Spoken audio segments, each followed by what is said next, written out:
तो hello student, कैसे आप। Concept of physics bye Pankaj sir में आप सभी का स्वागत है। तो आज हम लोग पढ़ेंगे इंटरफेरेंस ऑफ लाइट, और ये आपका जो टॉपिक होगी वो बीएससी सेकेंड ईयर के सिलेबस से मैच करेगी। तो हम लोग थोड़ा सा उसकी इंटेंसिटी निकालेंगे आज के टॉपिक में और जानेंगे कि इंटरफेरेंस होता क्या है, तो उसको हम लोग थोड़ा समझेंगे।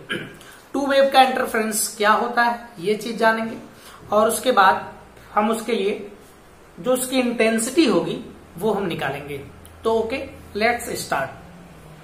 पहले हम लोग इंटरफेरेंस तो थोड़ा सा समझते हैं। इस पे तो मैंने डेफिनेशन लिख दिया है, तो फिलहाल हम उसी को समझाते हैं, उसी को समझते हैं।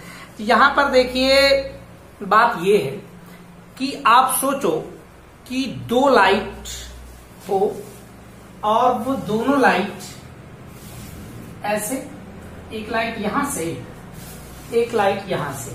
सपोज दैट ये वेव इस तरह से यहां पहुंचती है इस पी पॉइंट पे, ओके, और इसका जो डिस्प्लेसमेंट है y1 है, समथिंग ऐसे सोच लो। डिस्प्लेसमेंट तो हम बाद में बात करेंगे अभी, लेकिन वेव है और एक वेव इधर की है, दो दूसरी वेव है और ये दूसरी वेव है।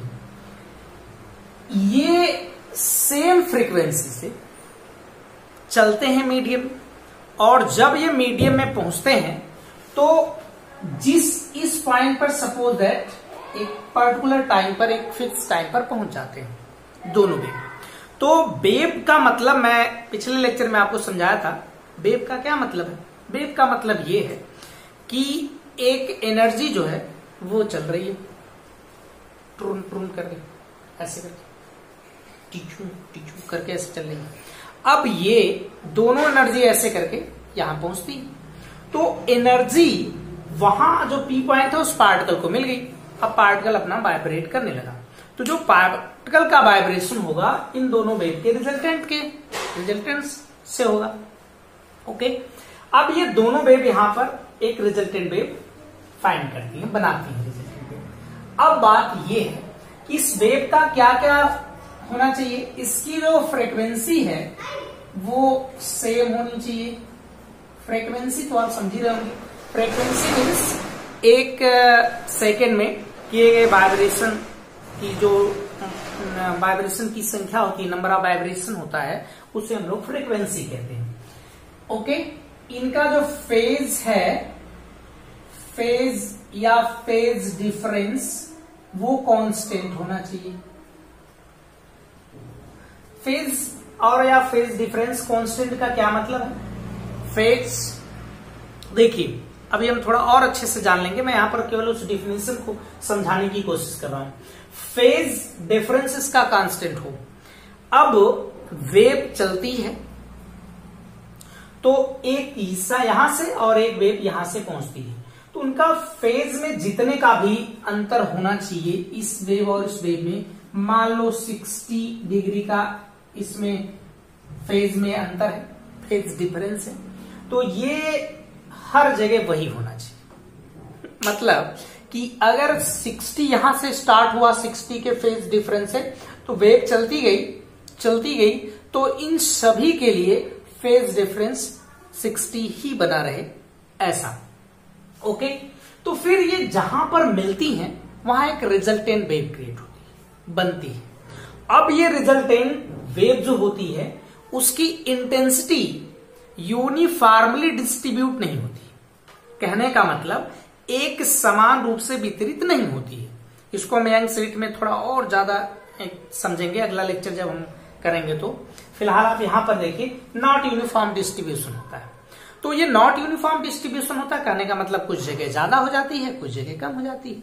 तो ये जो इंटेंसिटी का डिस्ट्रीब्यूशन होता है, कहीं ज्यादा तो कहीं कम, इसी को हम बोलते हैं इंटरफेरेंस। मतलब इस तरह की जो फिनोमिना होती है उसको इंटरफेरेंस कहते हैं। आप इस चाहे तो पढ़ सकते हैं एक बार।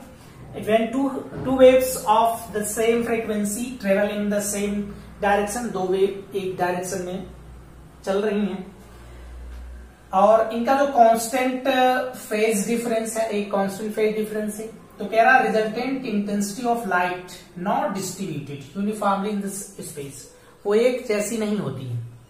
Okay, non uniform distribution of the light intensity due to the superposition of two waves called the interference. मैंने अभी बता दिया कि वहां पर दो वेव के मिलने के कारण एक रिजल्टेंट वेव प्रोड्यूस होती है और उसकी इंटेंसिटी बार बार क्या करती है, यूनिफॉर्मली नहीं होती है, कहीं ज्यादा होती है तो कहीं कम होती है। इस फिनोमिना को हम कहते हैं इंटरफेरेंस। एक दूसरे ढंग से भी कह सकते हैं कि जो एनर्जी का डिस्ट्रीब्यूशन होता है, एनर्जी का डिस्ट्रीब्यूशन किसके लिए, superposition by superposition of two और मोर वेव, दो या दो से ज्यादा वेव के सुपरपोजिशन से वो एनर्जी का डिस्ट्रीब्यूशन जो होता है उसे हम कहते हैं इंटरफेरेंस। लाइक दिस इंटरफेरेंस में ऐसा होता है, जैसे एनर्जी चलकर आई यहां पर, तो यहां एनर्जी ज्यादा, फिर यही एनर्जी सरक के यहां चली गई, यहां पर एनर्जी कम हो गई, तो यहां एनर्जी कम हो गई, यहां एनर्जी ज्यादा हो गई। ऐसा अभी हम लोग इस सभी बात को धीरे धीरे फील करेंगे, मजेदार। इसके बाद इसमें दो चीजें बनती हैं, तो वो चीज ये है कि इसमें दो तरह के, कहीं पर इंटेंसिटी ज्यादा तीव्रता, कहीं पर तीव्रता कम। तो जहां पर तीव्रता ज्यादा होती है वहां पर बनता है कंस्ट्रक्टिव इंटरफेरेंस, और जहां पर तीव्रता कम होती है वहां पर डिस्ट्रक्टिव इंटरफेरेंस बनता है ना। तो कंस्ट्रक्टिव इंटरफेरेंस, डिस्ट्रक्टिव इंटरफेरेंस, ये अल्टरनेट बनते रहते हैं। ओके, तो एक्सपेरिमेंट में हम थोड़ा और ज्यादा समझेंगे। मैं यहां पर केवल आपको इस डिफिनेशन को थोड़ा सा समझाने की कोशिश किया। आइए अब हम लोग एक इंटेंसिटी निकालते हैं। ओके, ये आपको थोड़ा मोड़ा समझ आया हो? अच्छा जी, समझ में तो आना ही चाहिए था। हाँ जी, नहीं आया है, आना चाहिए था। आया कि नहीं आया? आया। अब देखिए, इसमें हमको रिजल्टेंट इंटेंसिटी चाहिए, रिजल्टेंट इंटेंसिटी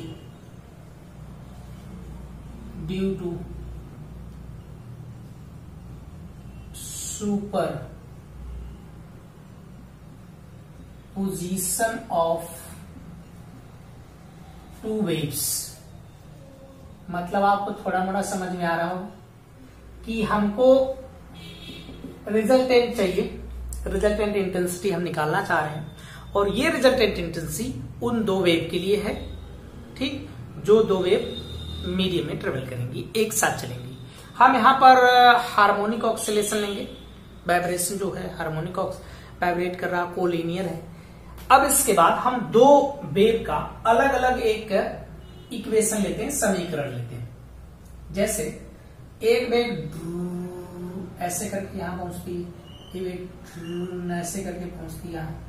ओके, यहां पर वेव जो पहुंच रही है ऐसे फील करने के लिए, ये y1 और ये y2 इस P पर पहुंचती है, यहां पर इसका सुपरपोजिशन होगा। तो जो y1 और y2 है, एक वेव है, और इस वेव का एक तो इक्वेशन बनना चाहिए भाई, एक तरह का इस वेव का इक्वेशन होना चाहिए। तो कैसा इक्वेशन? जैसे y1, ये सिंपल हार्मोनिक मोशन की तरह देखें तो ये a sine omega T, A जो है इसका एम्पलीट्यूड है, आयाम है, ओमेगा फ्रीक्वेंसी है, एंगुलर फ्रीक्वेंसी, राइट। और इसमें एक ये कर लीजिए sine omega T plus del del. ये एक बात बताइए, अब आपके जहन में एक बात तैर रही होगी कि इसमें कैसा, हमने यहां पर ये क्या है आपको जानते हैं इसको? कलांतर ना, कला का अंतर, जिसको हम लोग फेज डिफरेंस कहते हैं। तो सिग्मा इसमें क्या हुआ? Phase difference. सिग्मा क्या है भाई? फेज डिफरेंस है। सोचो, फेज डिफरेंस। अब आपका क्वेश्चन ये बन सकता है कि ये फेज डिफरेंस क्यों आ गया? तो फेज डिफरेंस इनके पाथ डिफरेंस के कारण आता है। जैसे सोचो, एक वेव यहां से चलकर जाती है इस पी पॉइंट पे, S1 कर लो, ये एक वेव यहां से चलकर इसमें जाती है, ये पी पर पहुंचते हैं। तो दो वेव चली हैं, एक S1 से और एक S2 से। सोचो, इसने ज्यादा रास्ता तय किया, इसका मतलब कि इसके और इसके रास्ते के बीच में पाथ डिफरेंस होगा, अंतर होगा। और पाथ डिफरेंस होता है तो सोचो कि उसमें फेज डिफरेंस भी होता है, क्योंकि फेज डिफरेंस फाई इक्वल होता है के, और इस पाथ डिफरेंस को मान लो ये वाला चल रहा है इस डायरेक्शन में, इसने x2 डिस्टेंस तय कर लिया, इसने x1 कर लिया, तो ये फाई इक्वल टू के, तो प्रोपागेशन कांस्टेंट होता है, संचरण नियतांक ऐसा, और इसको हमने डेल्टा एक्स कर दिया। अगर रास्ते में चेंजिंग हुई है तो उसका मतलब उसके फेज में चेंजिंग है, और ये फेज में जो चेंजिंग है वो कांस्टेंट है, हर जगह उसके फेज में उतना ही चेंजिंग रहेगी। ओके, तो अब यहां पर हम एक लगाते हैं, ये बात आपको समझ में आई थोड़ा। अगर पूछा जाए भाई फेज डिफरेंस क्यों हुआ, तो आप कहेंगे कि पाथ डिफरेंस के कारण, क्या मैं लिखूं, पाथ, ठीक है, पाथ डिफरेंस के कारण क्या होता भाई, फेज डिफरेंस होता है, यहां पर हो रहा है। ओके, चलिए अब इसमें क्या करना है, ये दोनों वेव जो है एक जगह सुपरपोज कर रही हैं, अध्यारोपित हो रही हैं, और जब ये दोनों वेव एक जगह अध्यारोपित हो रही हैं, अब अध्यारोपण के बाद क्या होगा, एक रिजल्टेंट वेव तैयार होगी।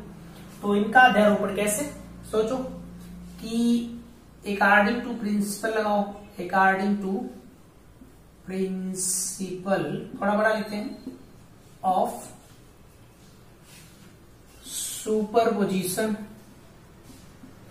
सुपरपोजिशन का प्रिंसिपल क्या कहता है, सुपरपोजिशन का प्रिंसिपल ये कहता है कि एक वेव इधर से आई, देखो एक वेव इधर ड्रून करके ऐसे आई, एक वेव इधर से आई, है ना, ये दोनों वेव आके यहां मिलती हैं, तो यहां पर उसको वाइब्रेट करती हैं, और ये जो वाइब्रेशन होता है वो दोनों के रिजल्टेंट के कारण हो रहा है। तो यहां पर जो यहां पर वेव स्टार्ट हुई है पॉइंट पी पर, वो पॉइंट पी की जो वेव है वो रिजल्टेंट वेव है, और उस रिजल्टेंट वेव का जो डिस्प्लेसमेंट होगा वो कितना होगा, तो आप कहेंगे दोनों के सम के इक्वल, तो हमने इसमें दोनों का सम कर दिया। ओके, इधर का मिटा दे, ऐसे समझने की है, बस आप समझते चले जाओ। ओके, थोड़ा बड़ा लेक्चर होगा, कोई घबराने की जरूरत नहीं है।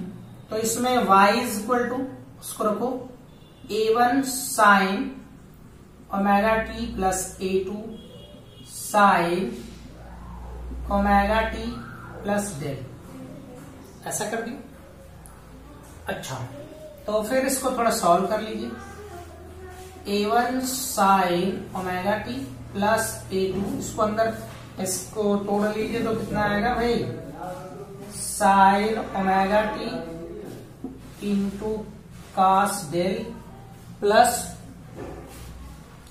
Sign del into cos omega T.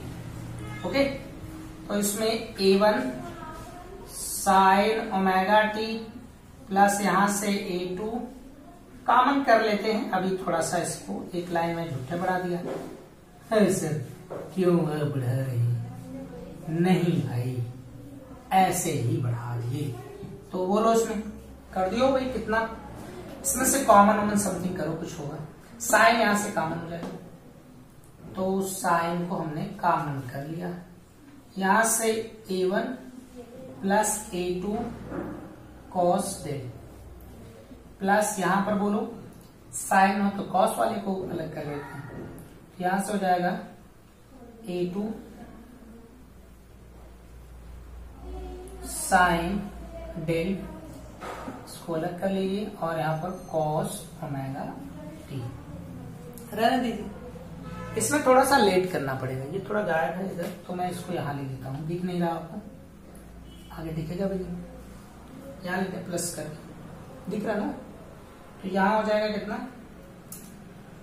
A2 sine del, अलग कर लीजिए डेल, और यहां से cos ओमेगा t। इसे हम जानेंगे कि जो वाइब्रेशन हो रहा है उस एक सिंगल पार्टिकल का, वो किस तरह का, सिंपल हार्मोनिक मोशन कर रहा है क्या? तो देखते हैं सिंपल हार्मोनिक मोशन करता है कि नहीं करता है।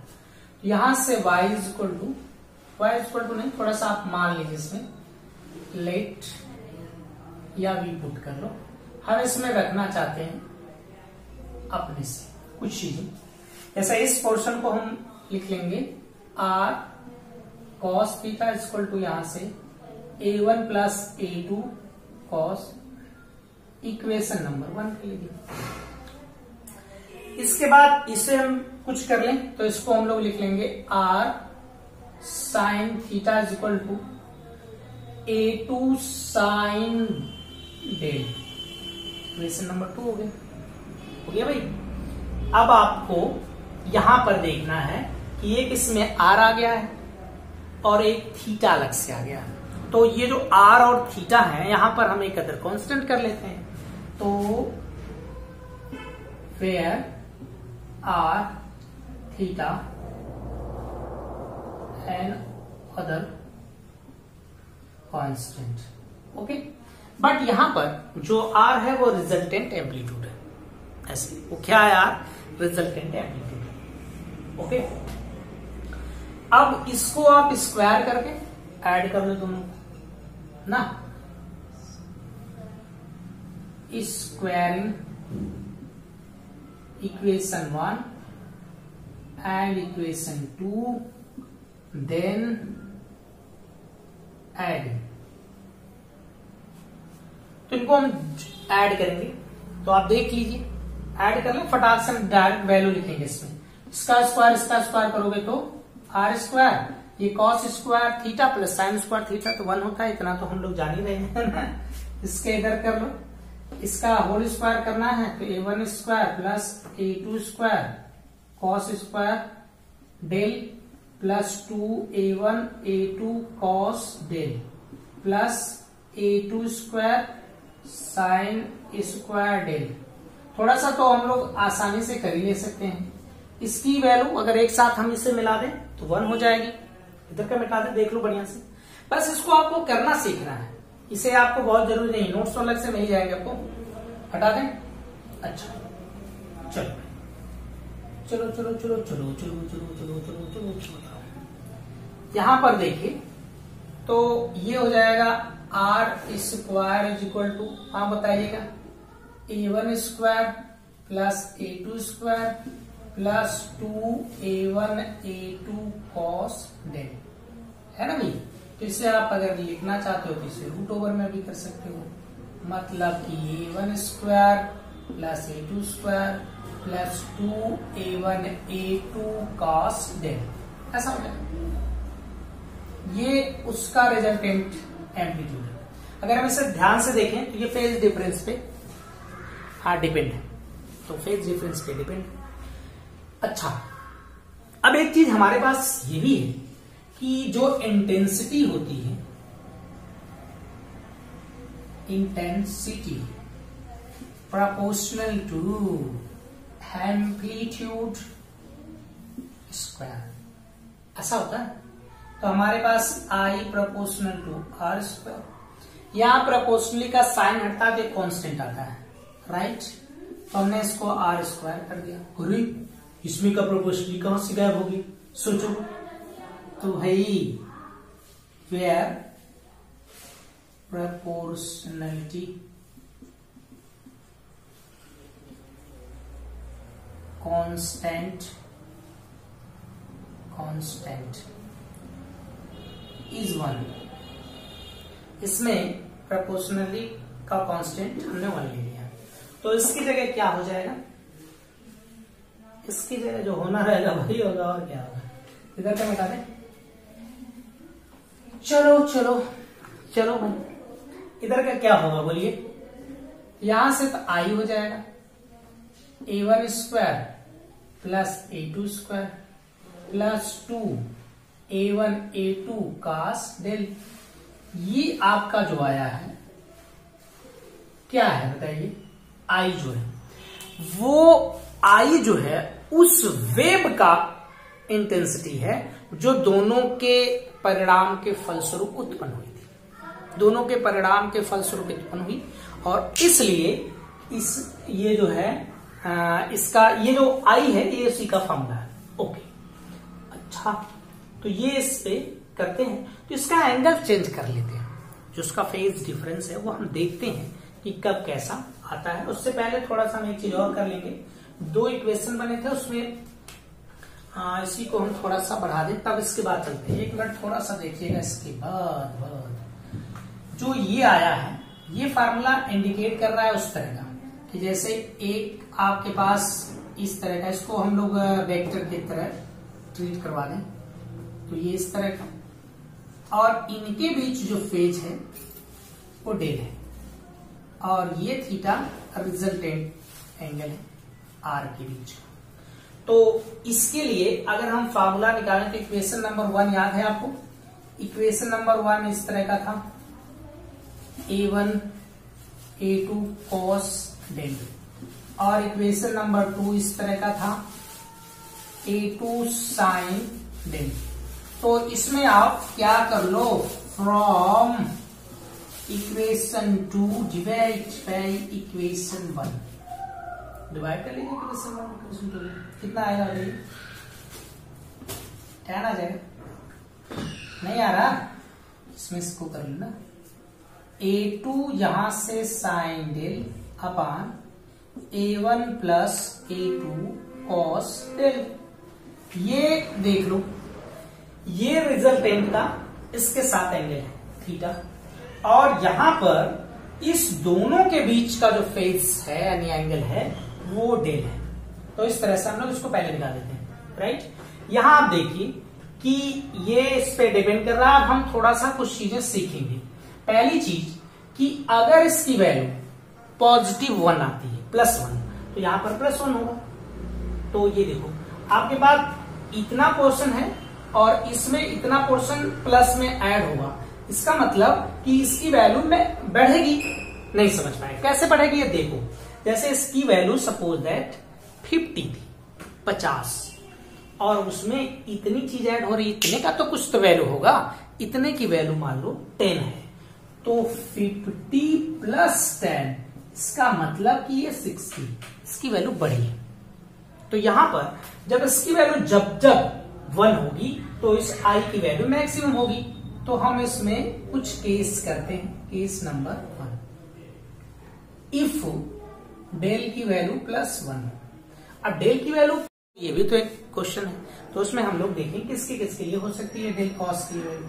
तो कॉस डेल की वैल्यू 0 के लिए 1 होगी, ठीक, 2 पाई के लिए 1 होगी, 4 पाई के लिए 1 होगी, और इसी को 2n पाई के हम फॉर्म में लिख लें। ऐसा बना लो इसमें वेर n की वैल्यू कुछ रखते हैं 0 1 2 3 समथिंग, देखो इस तरह आता नहीं आता है। 0 रखोगे तो इसकी वैल्यू 1 0 रखोगे तो इसकी वैल्यू कितनी आ जाएगी, यहां पर सही नहीं है भैया, इसकी वैल्यू ना होगी, फटाफट लिखते चले गए। अब सही है, नहीं गलत हो गया भाई, गलत नहीं हुआ ना, इसकी वैल्यू 1 होगी, हमने उसकी वैल्यू डेल की वैल्यू 1 कैसे कर सकते, अब नहीं सही है ये, अब से गलत करेंगे, नहीं भाई अब सही है। तो इसकी वैल्यू इस एंगल की इतनी है, तो इसमें वैल्यू आप पुटअप करते जाइए, एंगल की वैल्यू आती जाएगी। अच्छा, इस पे मैक्सिमम हो रहा है, अब देख लें कि कैसा हो रहा है। तो आई की वैल्यू यहां पर मैक्स, कैसे, यहां से a1 square plus a2 square plus 2a1 a2, इसकी वैल्यू तो 1 हो गई, काम खत्म है। ये तो फॉर्मूला बन गया फटाक से अपना। तो कर ले, इसमें हमें क्या करना है यार, कुछ सोचना है क्या, यहां से a1 प्लस a2 का होल स्क्वायर, मैक्सिमम वैल्यू कितनी आई, राइट। और जहां पर इंटेंसिटी मैक्सिमम होती है, ज्यादा होती है, अधिकतम होती है, वहां पर बनता है कंस्ट्रक्टिव इंटरफेरेंस।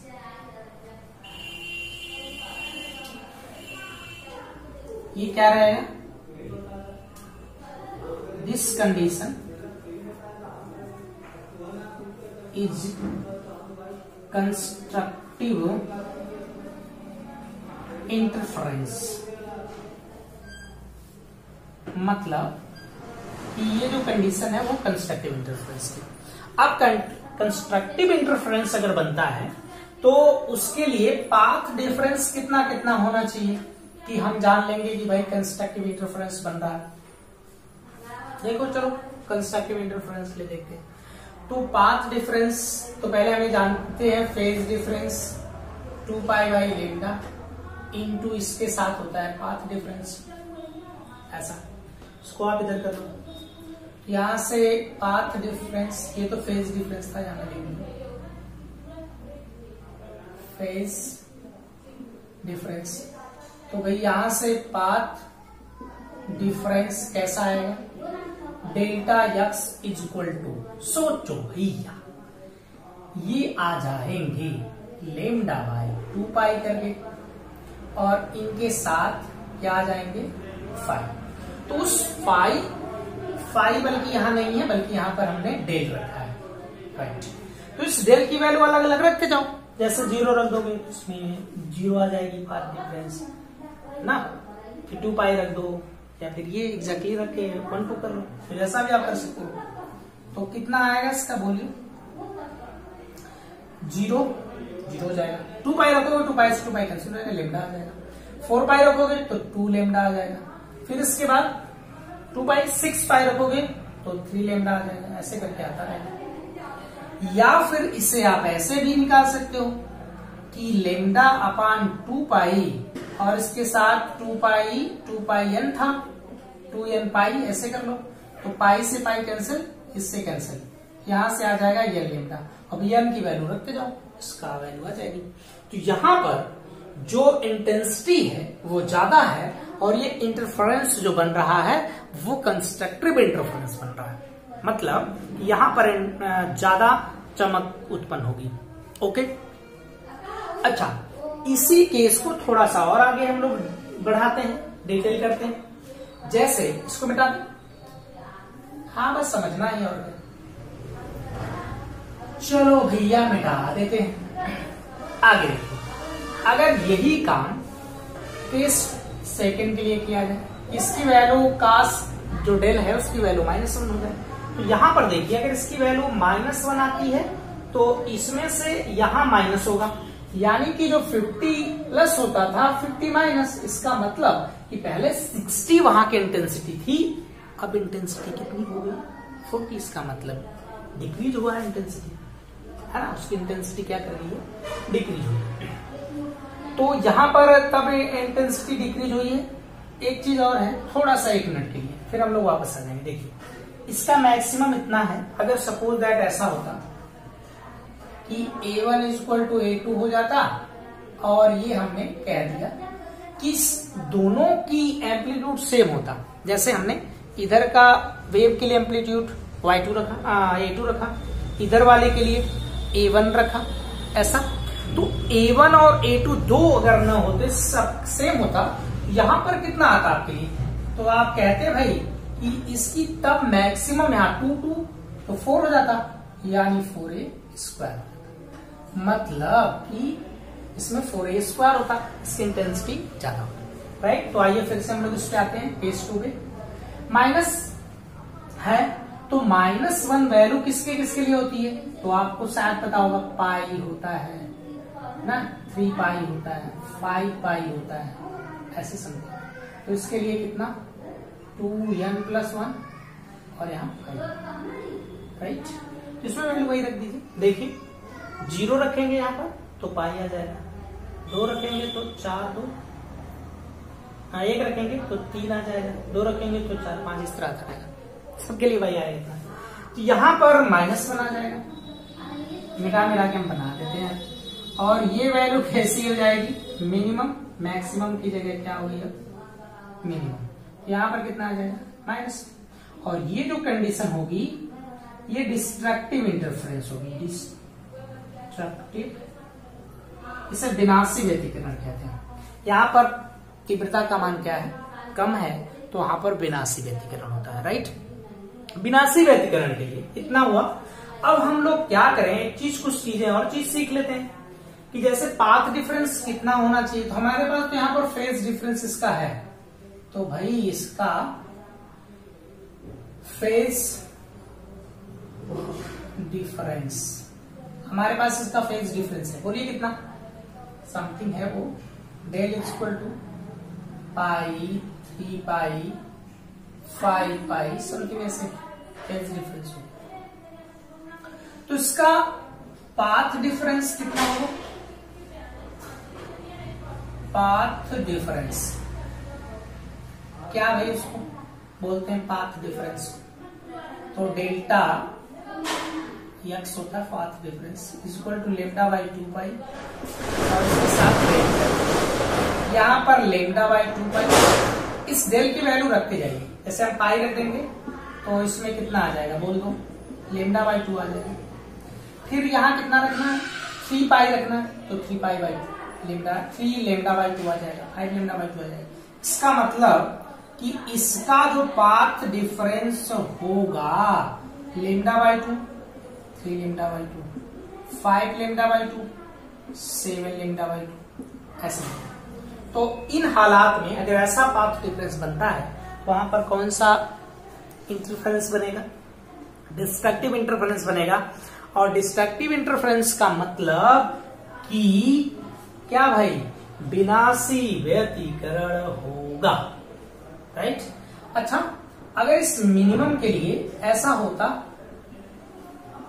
A1 A2 के इक्वल हो जाता, सपोज दैट जैसे पिछले वाले में आपने सोचा ऐसा हो जाता तो क्या होता, तो यहां पर मिनिमम वैल्यू कितनी होती, 0 हो जाती है कि दोनों वैल्यू इक्वल। तो इसका न्यूनतम जो तीव्रता है वो 0 हो सकती है। तो एक जगह मैक्सिमम हो सकती है, अगर दोनों के आयाम बराबर होते हैं तो उसका 4 टाइम्स उसके आयाम का स्क्वायर आता है, और अगर बराबर होते हैं मिनिमम के लिए तो 0 हो जाता है। ऐसी चीजें में समझना। तो यहाँ पर इतनी बातें आपके समझ में थोड़ा आई होगी। और इसके बाद हम लोग इसको, आप रेशियो चाहो तो निकाल सकते हो, दोनों का रेशियो निकाल सकते हो, तो आप रेशियो निकाल दीजिए यहीं पर। तो एक मैक्सिमम का रेशियो अपॉन मिनिमम का रेशियो, तो मैक्सिमम A1 और A2 का क्या है, होल स्क्वायर है, और मिनिमम का A1 माइनस A2 का, राइट।